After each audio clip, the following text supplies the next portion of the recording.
আসসালামু আলাইকুম, স্বাগত জানাচ্ছি চ্যানেল আই সংবাদে। এখনকার সংবাদ আয়োজন নিয়ে আপনাদের সাথে আছি মেহরুন্নেসা তাহমিনা। বিস্তারিত সংবাদের শুরুতে জানিয়ে দিচ্ছি ফ্রেশ আটা ময়দা সুজি সংবাদ শিরোনামগুলো।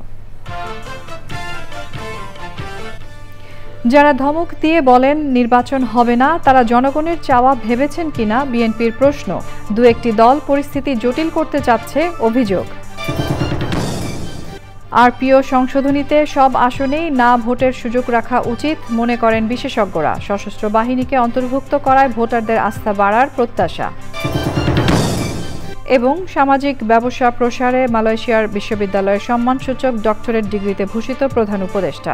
তরুণদের কর্মসংস্থান সৃষ্টির তাগিদ।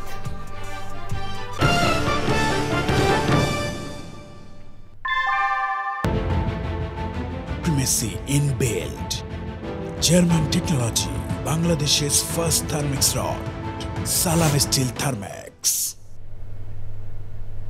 সংবাদ শিরোনামগুলো জানাচ্ছিলাম। এখনকার এই সংবাদ আয়োজন একই সঙ্গে চ্যানেল আই এর ইউটিউব চ্যানেলে এবং চ্যানেল আই এর ওটিটি প্ল্যাটফর্ম আই স্ক্রিনে লাইভ স্ট্রিম হচ্ছে। এবার যাচ্ছে বিস্তারিত প্রসঙ্গে। ফেব্রুয়ারিতে নির্বাচন হবে না বলে এনসিপি নেতাদের হুঁশিয়ারির প্রতিক্রিয়ায় বিএনপি নেতারা বলেছেন, যারা ধমক দিয়ে বলে নির্বাচন হবে না, তারা কি একবার ভেবে দেখেছেন জনগণ এটা চায় কিনা? তারা বলেন, গণতন্ত্রের জন্য নির্বাচনই একমাত্র পন্থা। নির্বাচনে পিআর পদ্ধতি সহ অন্য ইস্যু এনে দু একটি রাজনৈতিক দল পরিস্থিতি জটিল করতে যাচ্ছে বলেও মন্তব্য করেন তারা। রাহুল রায় রিপোর্ট। শনিবার ডক্টরস অ্যাসোসিয়েশন অব বাংলাদেশ ড্যাবের সম্মেলনে নতুন নেতৃত্ব বেছে নিয়েছেন প্রতিনিধিরা। সকালে নতুন কমিটির সবাইকে নিয়ে বিএনপির প্রতিষ্ঠাতা ও সাবেক রাষ্ট্রপতি জিয়াউর রহমানের কবরে শ্রদ্ধা জানান ড্যাবের সাবেক নেতা ও বিএনপির স্থায়ী কমিটির সদস্য অধ্যাপক AZM জাহিদ হোসেন। পরে সাংবাদিকদের সঙ্গে কথাও বলেন তিনি। যারা আজকে ধমক দেন নির্বাচন হতে দিবেন না, তারা কি ভেবে দেখেছেন জনগণ কি এটা চায়? মনে রাখবেন, ঢাকা বিশ্ববিদ্যালয় যখন জুলাই 24-এ বন্ধ হয়ে গিয়েছিল, তখন ছাত্র জনতা, রাজনৈতিক নেতৃবৃন্দ সবাই ঐক্যবদ্ধভাবে সেই আন্দোলনকে টেনে নিয়ে গেছে। ঐক্যবদ্ধ ছাত্র জনতার আন্দোলন, কোনো একক গোষ্ঠীর এই আন্দোলন নয়।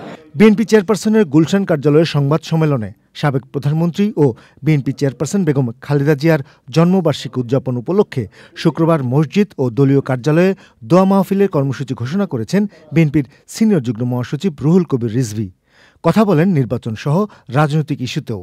প্রয়োজনীয় সংস্কারের তো চলছে, বিভিন্ন কমিশন হয়েছে, তারা সুপারিশ দিচ্ছেন, তাদের মতামত দিচ্ছেন, তার উপরে ডিবেট ডিসকাশন হচ্ছে। এখনও তো 4-5 মাস বাকি আছে, এগুলো সব চূড়ান্ত হতে তো বেশি সময় লাগবে না।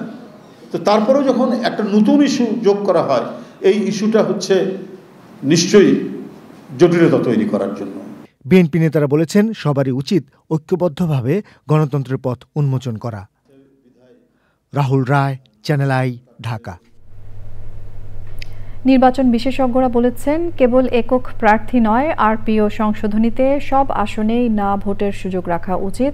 তা না হলে ভোটাররা বঞ্চিত হবেন। আইন শৃঙ্খলা বাহিনীর সংজ্ঞায় সশস্ত্র বাহিনীকে অন্তর্ভুক্ত করায় ভোটারদের আস্থা বাড়বে বলেও মত তাদের।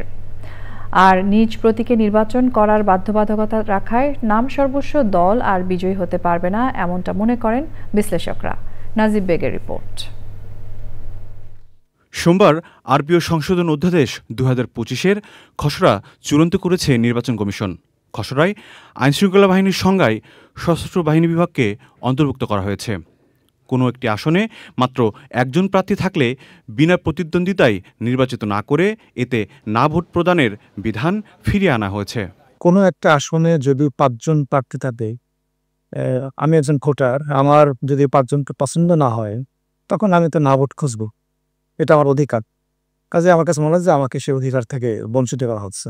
কাজে আমি অনুরোধ করব যে এই না ভোটটা যেন সব ক্ষেত্রে, সব আসনের ক্ষেত্রে প্রযোজ্য হয়। ভোটের ফলাফল বাতিলে ইসির ক্ষমতা বাড়ানো হয়েছে খসড়ায়। জোটগতভাবে ভোট করলেও লড়তে হবে নিজ প্রতীকে। খুবই নাম সর্বস্ব দল, সেই দলটাও কিন্তু আমাদের খুব পরিচিত ব্র্যান্ডেড যে সকল প্রতীক আছে, সেই প্রতীকগুলো নিয়ে কিন্তু পাশ করে ফেলে। তো এর ফলে কি ব্যক্তির চেয়ে ওই যে দলীয় প্রতীকটা ইম্পর্টেন্ট হয়ে দাঁড়াচ্ছিল।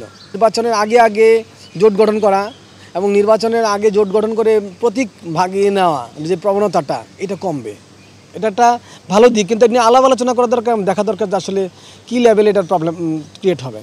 ভোটের আগেই প্রার্থীদের হলফনামা যথাযথভাবে যাচাই করতে হবে বলছেন নির্বাচন ও রাজনৈতিক বিশ্লেষকরা। নাজিব বেগ, চ্যানেল আই, ঢাকা। সামাজিক ব্যবসা প্রসারে অনন্য অবদানের জন্য প্রধান উপদেষ্টা অধ্যাপক ডক্টর মোহাম্মদ ইউনূসকে সম্মানসূচক ডক্টরেট ডিগ্রি দিয়েছে মালয়েশিয়া ন্যাশনাল ইউনিভার্সিটি UKM। পরে বিশ্ববিদ্যালয়ের শিক্ষার্থীদের উদ্দেশ্যে দেয়া বক্তব্যে তিনি বলেন, চাকরি খোঁজা নয় বরং তরুণদের চাকরি তৈরি করতে হবে। বলেছেন, এমন একটা ভবিষ্যৎ গড়তে হবে যেখানে কেউ পিছিয়ে থাকবে না। মোস্তফা মল্লিকের report. Malaysia national university UKM এর জন্য ব্যতিক্রমী একটি দিন। ইউনিভার্সিটির বিশেষ সমাবর্তন অনুষ্ঠানে প্রধান অতিথি নোবেল শান্তি পুরস্কার বিজয়ী ও বাংলাদেশের অন্তর্বর্তী সরকারের প্রধান উপদেষ্টা প্রফেসর মোহাম্মদ ইউনূস। বিশ্ববিদ্যালয় চত্বরে এলে প্রফেসর ইউনূসকে দেয়া হয় লাল গালিচা সংবর্ধনা। সামাজিক ব্যবসা প্রসারে অনন্য অবদানের জন্য বিশ্ববিদ্যালয়ের চ্যান্সেলরের কাছ থেকে সম্মানসূচক ডক্টরেট ডিগ্রির সনদ নেন প্রফেসর ইউনূস। এরপর UKM বিশ্ববিদ্যালয় অডিটোরিয়ামে শিক্ষার্থীদের উদ্দেশ্যে বক্তব্য দেন তিনি। সবসময় তরুণদের বলি, শুধু চাকরি খোঁজো না, চাকরি তৈরি করো। পৃথিবীতে বেশি কর্মীর প্রয়োজন নেই, প্রয়োজন উদ্যোক্তা, সমস্যা সমাধানকারী এবং স্বপ্নদ্রষ্টার, যারা নতুন সুযোগ তৈরি করবে। শুধু নিজের জন্য নয়, আরও অনেকের জন্য। আপনি এমন কিছু শুরু কেন করবেন না যেটা অন্যকে সাহায্য করবে? স্বাস্থ্যসেবা, শিক্ষা, কৃষি অথবা প্রযুক্তি, যাই হোক না কেন। কোন প্রেক্ষাপটে তিনি ক্ষমতায় এলেন তা তুলে ধরেন শিক্ষার্থীদের সামনে। বলেন, সামনেই বাংলাদেশের নির্বাচন। 2024 সালের জুলাই ও আগস্টের ছাত্র জনতার অভ্যুত্থান আমাদের জাতীয় পরিচয় এবং ভবিষ্যতের আশাকে নতুন অর্থ দিয়েছে। আমরা নতুন বাংলাদেশ গড়ে তোলার জন্য কাজ করছি। সংস্কার আমাদের সর্বোচ্চ অগ্রাধিকার। আমরা 2026 সালের ফেব্রুয়ারিতে একটি অবাধ, সুষ্ঠু এবং স্বচ্ছ নির্বাচন অনুষ্ঠানের জন্য কঠোর পরিশ্রম করছি। এর মাধ্যমে জনগণের প্রকৃত প্রতিনিধিদের কাছে ক্ষমতা হস্তান্তর করতে পারব। বিশ্বের সম্পদ কয়েকজন ব্যক্তির হাতে উল্লেখ করে ইউনূস বলেন, এটা সবচেয়ে বিপদের কথা। প্রধান উপদেষ্টা বলেন, বিশ্বের সেরা বিশ্ববিদ্যালয় থেকে দেয়া এমন স্বীকৃতি তরুণদের স্বপ্নের জন্য কাজ করার দায়িত্ব আরও বাড়িয়ে দেয়। Mostafa Mallik, channel I, Dhaka.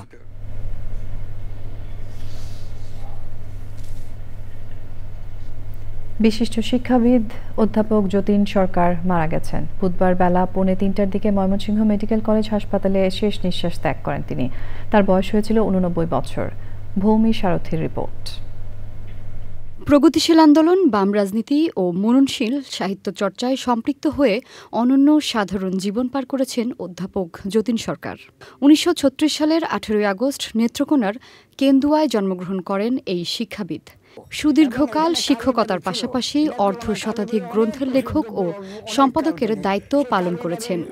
ভূষিত হয়েছেন স্বাধীনতা পুরস্কার, বাংলা একাডেমি সাহিত্য পদকসহ অসংখ্য সম্মাননায়।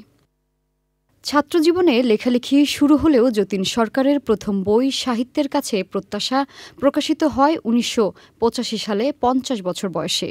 এরপর একে একে প্রকাশিত হয় তার অর্ধশত বই। সমাজ, অর্থনীতি ও রাষ্ট্র নামে তত্ত্বমূলক ত্রৈমাত্রিক একটি পত্রিকা সম্পাদনা করতেন তিনি। 42 বছরের বেশি সময় শিক্ষকতা পেশায় থেকে 2002 সালে অবসর গ্রহণের পর যতীন সরকার স্ত্রী কানন সরকারকে নিয়ে শিকড়ের টানে চলে যান নিজ জেলা নেত্রকোনায়।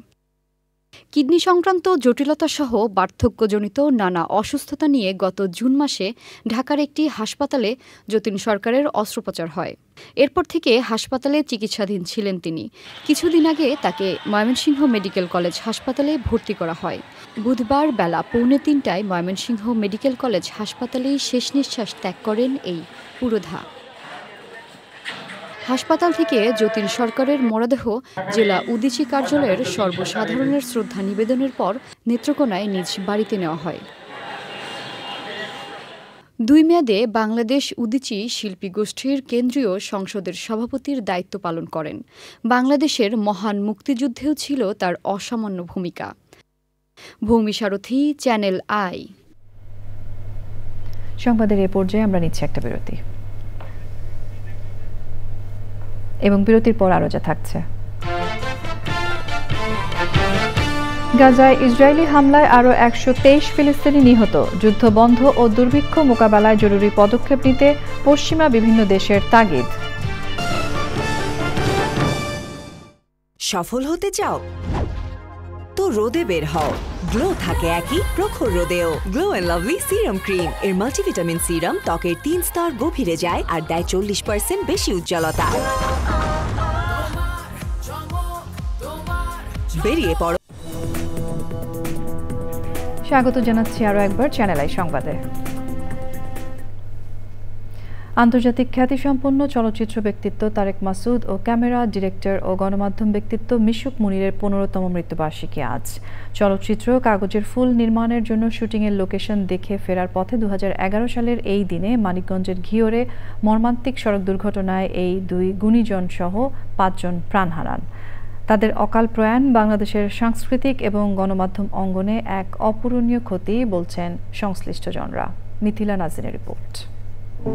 তারেক মাসুদ সিনেমার ফেরিওয়ালা হিসেবে যার পরিচিতি, ভিন্নধারা চলচ্চিত্র নির্মাণ করে বাংলাদেশের সিনেমাকে বিশ্ব দরবারে তুলে ধরেছেন তিনি। তুমি নতুন আইছো, তোমার নাম? শিল্পী SM সুলতানকে নিয়ে প্রামাণ্যচিত্র আদম সুরত থেকে শুরু করে মুক্তিযুদ্ধের উপর প্রামাণ্যচিত্র, মুক্তির গান, পূর্ণদৈর্ঘ্য চলচ্চিত্র, মাটির ময়না, রানওয়ে, অন্তর্যাত্রা সবই তাকে ভিন্নধারার নির্মাতা হিসেবে পরিচিতি এনে দেয়। তারেক ভাইয়ের কথাটা যতটুকু আসে, আমি মনে করি যে ক্যাথরিনের কথাটা ঠিক তত বড় করে আসে না, কিন্তু আমি তাদের যেই চলচ্চিত্রগুলো আমি বলবো যে তাদের দুজনের একটা মানে খুবই সমান কন্ট্রিবিউশন ছিল চলচ্চিত্রগুলোতে। শহীদ বুদ্ধিজীবী মনির চৌধুরীর ছেলে মিশুক মনির বিশ্ববিদ্যালয়ের শিক্ষকতা, সাংবাদিকতা, চিত্রগ্রহণ, চলচ্চিত্র, ভিডিওগ্রাফি সবকিছুতেই ছিলেন অনবদ্য। বাংলাদেশের টেলিভিশন সাংবাদিকতার পথিকৃৎ বলা হয় তাকে।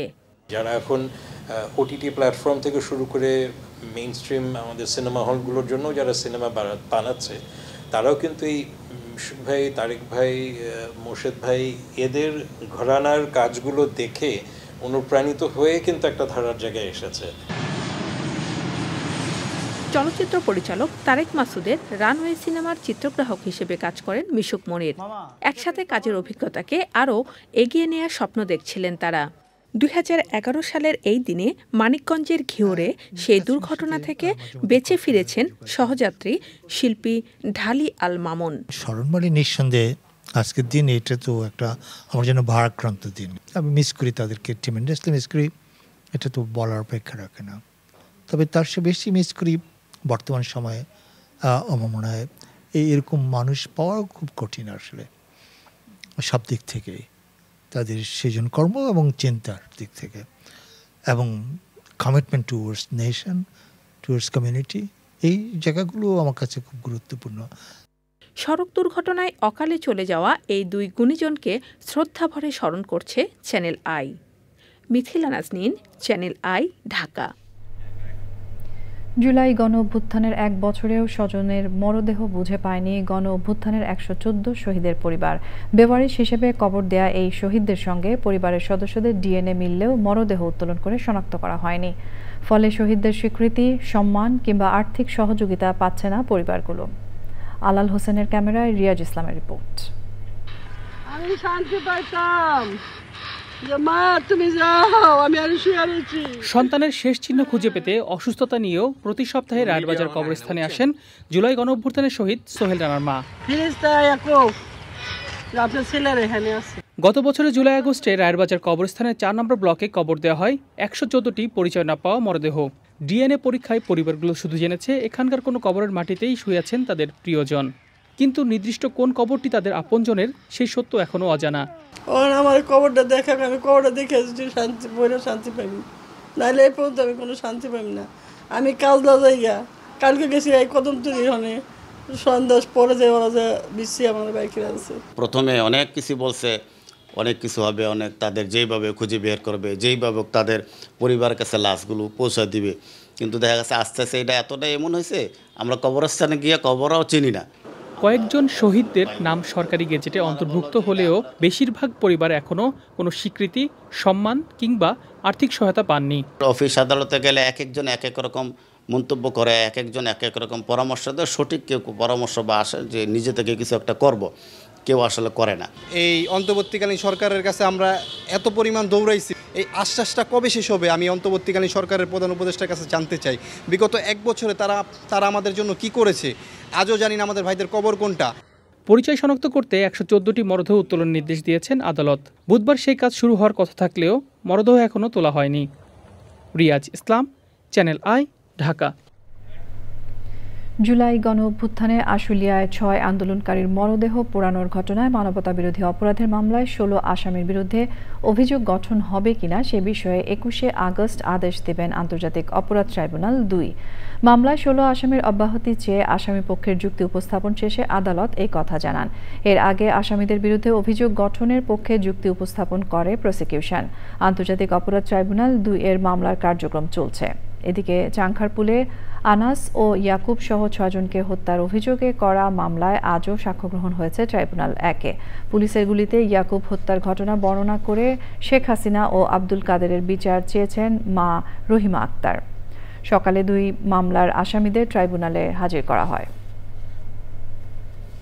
আগামী 14 থেকে 19শে আগস্ট ভিয়েতনামের ডানাং শহরে অনুষ্ঠিতব্য আন্তর্জাতিক গণিত প্রতিযোগিতায় অংশ নেবেন বাংলাদেশের 20 জন ক্ষুদে গণিতবিদ। গণিতের সম্মানজনক এই আন্তর্জাতিক প্রতিযোগিতায় রাশিয়া, চীন, ভারত, যুক্তরাষ্ট্র সহ 32টি দেশের প্রায় 800 মেধাবী গণিতবিদ অংশ নেবেন। প্রতিযোগিতায় দলনেতা হিসেবে দায়িত্ব পালন করবেন SM মাহতাব হোসাইন, আশরাফুল আল শাকুর, আহমেদ শাহরিয়ার এবং উপদলনেতা হিসেবে থাকবেন ফারহান উদ্দিন এবং মোহাম্মদ মাজিদুর রহমান। এবারে রয়েছে আমিন জুয়েলার্স আন্তর্জাতিক সংবাদ।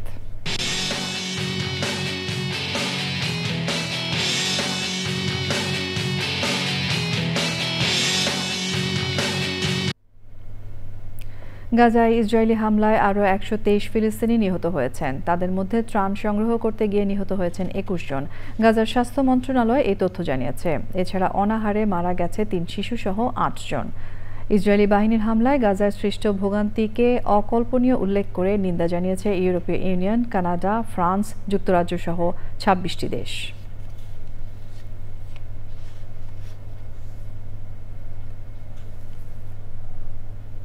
কৃষি সংবাদ।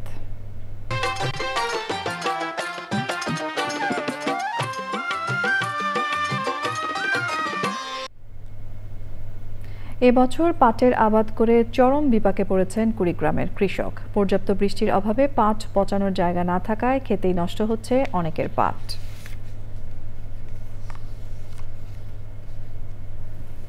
প্রকৃতি সংবাদ।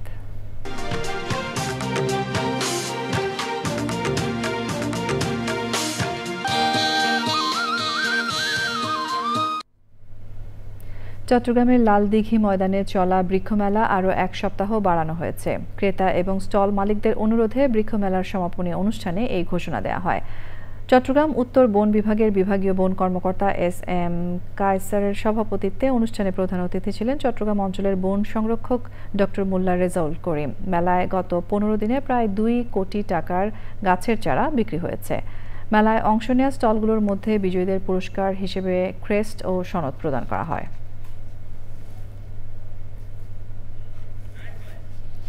রংপুরে 21 দিনের বিভাগীয় বৃক্ষমেলায় কোটি টাকার বিভিন্ন প্রজাতির গাছ বিক্রি হয়েছে। জেলা স্কুল মাঠ প্রাঙ্গণে সমাপনী অনুষ্ঠানে শ্রেষ্ঠ 3 নার্সারি উদ্যোক্তাকে পুরস্কৃত করে বন বিভাগ।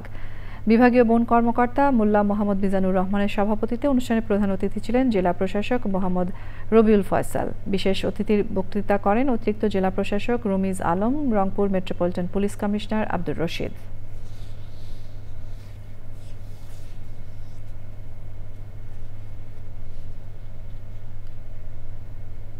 এক্সিম ব্যাংক বাণিজ্য সংবাদ।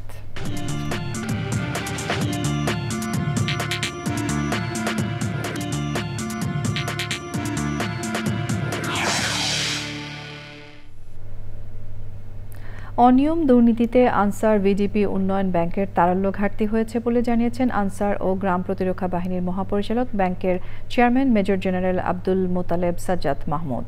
বিকেলে ব্যাংকের প্রধান কার্যালয়ে ব্যাংকের গত 1 বছরের সংস্কার নিয়ে আয়োজিত সংবাদ সম্মেলনে এই কথা জানান তিনি।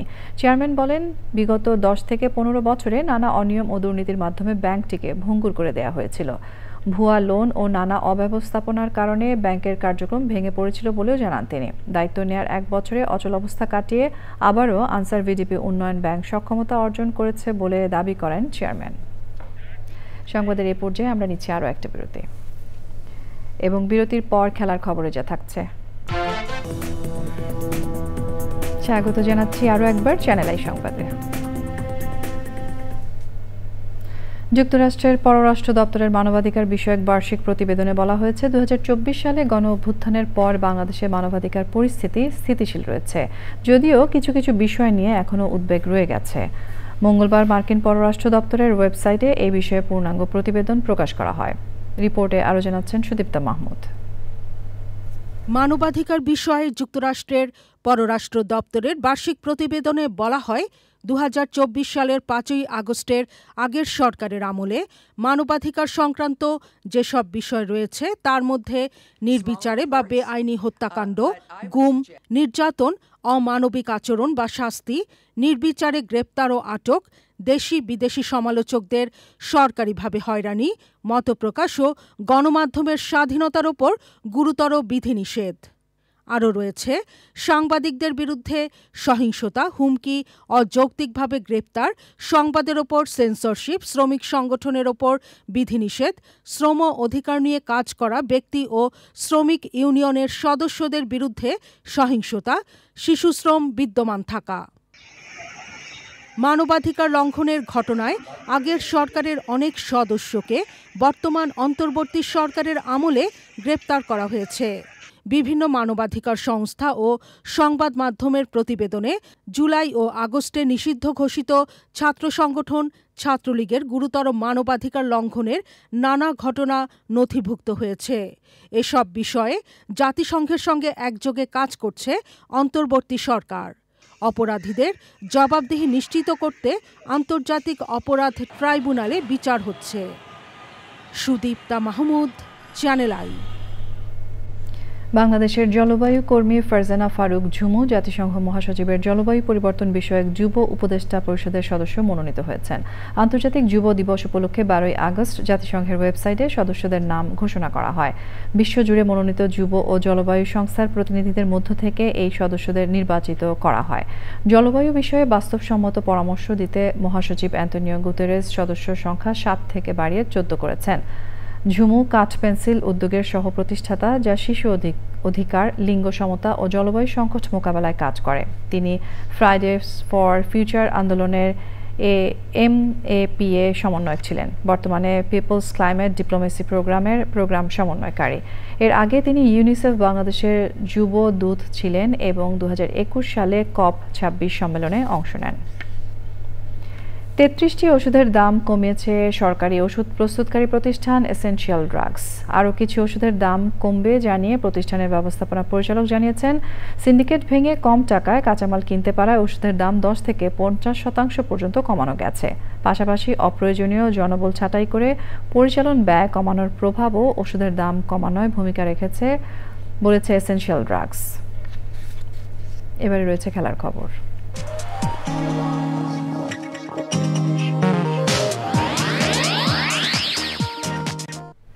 জটিল করতে চাচ্ছে অভিযোগ। আরপিও সংশোধনীতে সব আসনেই না ভোটের সুযোগ রাখা উচিত মনে করেন বিশেষজ্ঞরা। সশস্ত্র বাহিনীকে অন্তর্ভুক্ত করায় ভোটারদের আস্থা বাড়ার প্রত্যাশা। এবং সামাজিক ব্যবসা প্রসারে মালয়েশিয়ার বিশ্ববিদ্যালয়ের সম্মানসূচক ডক্টরেট ডিগ্রিতে ভূষিত প্রধান উপদেষ্টা। তরুণদের কর্মসংস্থান সৃষ্টির তাগিদ।